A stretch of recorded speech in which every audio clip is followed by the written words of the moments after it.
Geceler danışır mənimlə, susmur içimdəki səs. İçimdə qaranlıq ateş var, yanır gizlicə bilirsən.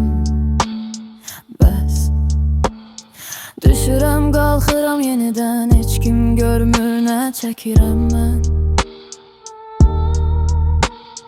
Gözümün dərinində miniz var, amma gizlədirəm yenə hərdən.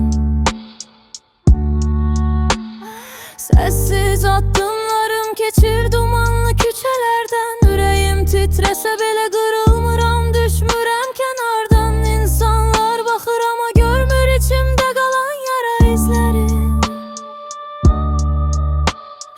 Mən gülümsəyirəm amma içimdən keçənləri bilmir heç biri.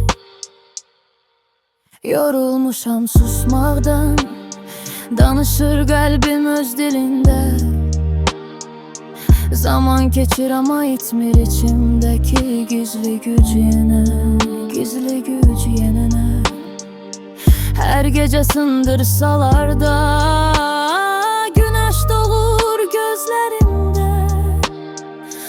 Mən qaranlıqdan çıxan işığam, gizlənib özüm içimdə.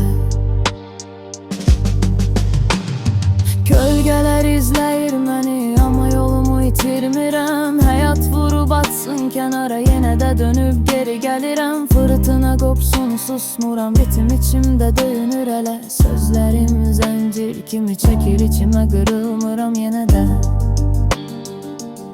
Mənim içimdə bir dünya var, heç kim görə bilmir onu. Uçuram, düşürəm, yenə qalxıram. Çırpınır qaranlıq quşumu. Yağışlar yaxsın üzümə, amma söndürə bilməz içi ateşimi. Bu ürək davam edir döyünməyə, yazırız hekayəni.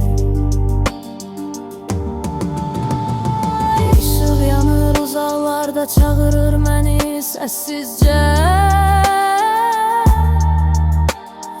Ne kadar kaçsam da geri dönürəm yenə özümə.